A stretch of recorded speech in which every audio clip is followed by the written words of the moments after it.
Hi everyone, it's William. This is the Grand Duke Dmitri Diary series, and we're in 1915 today, and we have a more eventful diary entry than we have for a while in 1915. I guess you know Dmitri is like all of us. He has his just ordinary days where nothing much happens, and then others where he's on the move. Okay, so that's what's going on today. Our recap for 1935. Well, we finished up Dmitri's speech or feast day address where he acknowledges having been made the chair of the Young Russia board or council. He shows real reverence, at least in words, for Kirill and Ducky and also Kazanbek. And to be honest, I kind of hope he was squirming while he was saying all of that. Okay, and he alluded in his speech and in the various names that the Young Russia Party was using, including Young Russia itself, there's a strong allusion, but you would have to, of course, know about Russia's revolutionary past to pick it up, but a strong allusion to the revolutionary movement in Imperial Russia going back to the 1860s. So that was quite interesting.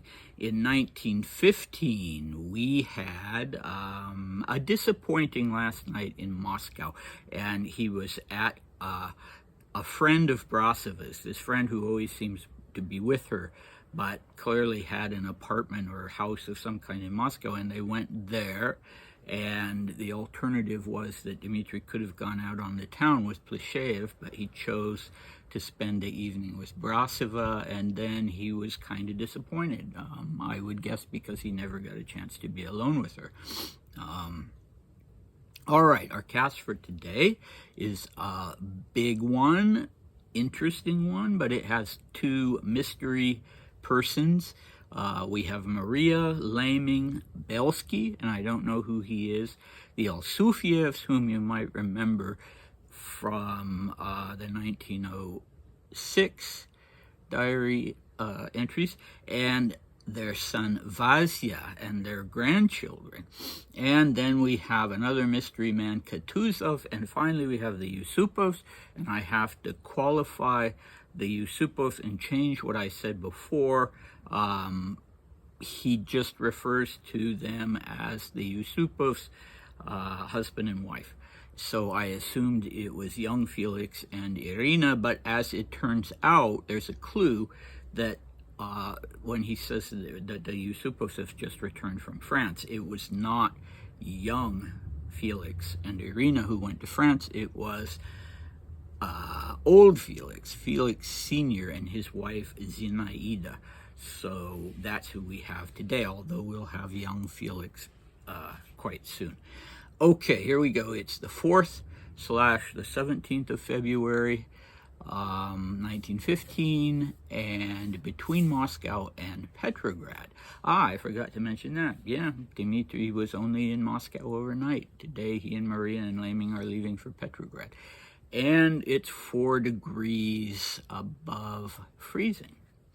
So that must have been a hot day for them. Here we go. I woke up in Moscow around 10 o'clock. I slept well, but not long enough. I ordered coffee and cold meat to be brought to the room because that was what Maria wanted. Maria and GM arrived around 10:30 directly by Troika from Usovo. They said the road was horrible. We had coffee together, and around 11:15 went to the Khram Usipalnitsa. There weren't many people there. The abbot of the Chudov monastery conducted the service, and the monks sang rather badly. Auntie wasn't there. She isn't well and decided it wasn't a good idea to go. Towards the end of the liturgy, pre-sanctified liturgy, the priests and archpriests came from the monastery and recited the litany over the tomb. Maria and I lunched with Auntie. She has a terrible cold, but she's up and about. Around 2:30, we returned to the hotel. Belsky came. He sat there and was terribly cloying. Around 5 o'clock, Maria and I went to see Countess Alsufieva. The old count wasn't there. He's unwell. We saw Vasya's marvelous children, the sweetest little girls. We stayed until 7 o'clock, then returned to the metropole. Kutuzov stopped by for a minute. We dined in the room, and at 9 o'clock went to the station for a 9:15 departure. The Yusupovs were traveling on the same train. He was full of his journey to France. We had tea together and had a very nice chat. All right, there we go with that one. So let's dive right in. What is a Chram Usipalnitsa? It is a kind of chapel that specifically, you could say a tomb, because it's specifically for the bodies of the dead, but it's also a chapel where you can have services. It's not closed off. You can go in. It's a nice chapel. You can have services in there. Ella actually designed this one for Sergei, if I'm not mistaken, and I've seen pictures of it.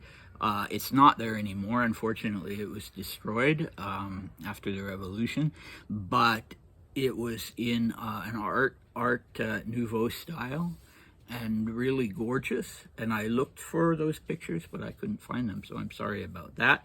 So the event obviously was the 10th anniversary of the death of Uncle Sergei, Grand Duke Sergei Alexandrovich, and Ella's husband.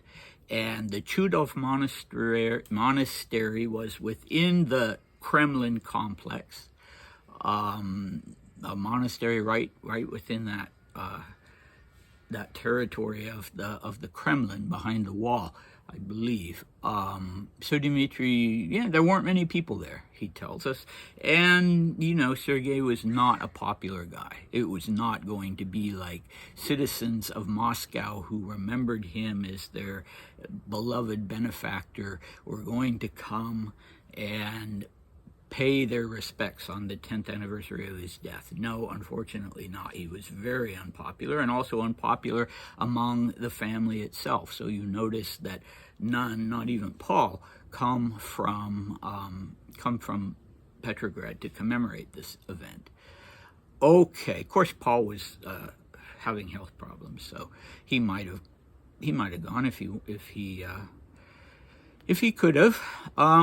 Dmitri is always attuned, pun intended, to music, and he would go to churches, not just Orthodox churches, to hear the music on a Sunday, but he says the monks are singing badly. Singing is, well, no, I shouldn't say. In the Orthodox church, it would have been chanting, primarily. It would have been Byzantine chant, but in the Greek Orthodox Church, but in the Russian Orthodox Church, it's actually, you know, melodious, harmonic music, and so it would have been singing, I guess, and not just chant. The memorial service, they would have been singing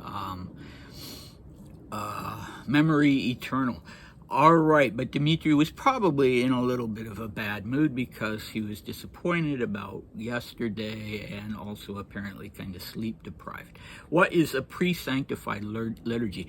I'm not 100% sure. I should know. During Lent, you have pre-sanctified liturgies in the Orthodox Church, both the Greek and the Russian. And I think pre-sanctified, yeah, I mean, the word kind of speaks for itself.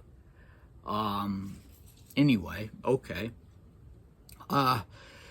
Bielsky, don't know who he was. Alexandra Andreevna and Alexei Vasilyevich Alsufiev, he was in his mid-80s. She was quite a bit younger, about to turn 70. They had been very much en famille with Serge and Ella, and now with Ella, he had been attached to Sergei. She had been attached to Ella as a lady-in-waiting, and the kids seemed fond of them. I mean, back when they were kids, and in 1907, when they were in the Crimea, they would go, and the Alsufievs were as well, they would go spend evenings with the Alsufievs, as you may remember. I don't know anything about their son. He was called Vasya, so Vasily, and he apparently had these little girls. And this again reminds me of Dmitri in 1906 and 1907. He just thought little girls were the cutest, sweetest thing in the world when they were well behaved. It's kind of a shame that he didn't have a little girl. I mean, in addition to Polly, not replacing Polly, because he just thought they were so sweet and cute. With the exception, let us say, of Nicholas and Alexander's daughters, who he kind of thought were little monsters because they wouldn't behave themselves at the table when he went over there for lunch. Okay, anyway, I find that kind of an endearing quality about him anyway. Not in relation to Nicholas's daughters, but to the daughters of other people that he knew. And bear in mind that there's no insinuation in that whatsoever. We're talking about really little girls, and even if we weren't, Dmitri wasn't interested in that. He was interested in older women. He wasn't interested in young ladies of, 18, 19, what have you. Wasn't his thing. Okay. So now we're getting on the train. Kutuzov, I don't know who he was. We're getting on the train to Petrograd. I didn't look up to see how long that trip was, but obviously they're going overnight, so they're probably going to sleep. And they run into the Yusupovs. So Felix Sr. was about to turn 60 years old. Zinaida was in her mid-50s. She was a very close friend of Ella's. And so they would have been very at ease with each other. And Dmitri tells us that Felix Sr. is just full of stories to tell about this trip that he took. It was a state trip. It wasn't just, who would go on a holiday in the middle of the Second World War. Well, he went at the Tsar's behest to go to England and France on a sort of diplomatic mission to the Allies. And apparently had lots of fun and lots of stories to tell. Okay, what do we have next time? Well, 1915. We will be, for the next month, for the rest of February, we will be talking about how Dmitri was living in Petrograd. So what's his health like? Did he return for any specific reason? Who will he be spending time with? He'll remain on leave in Petrograd. Who will he be spending time with? What will he be doing to amuse himself? Yeah, we're going to have fun with all of that. In 1935, when we return to that tomorrow, we are going to have his own article, Dmitri's own article, published in the Young Russia Spark, the journal of the Young Russia Party. So he's going to fill us in on some things about himself and his relationship to Young Russia. All right, I hope you enjoyed this entry today and hope to see you again next time. Bye.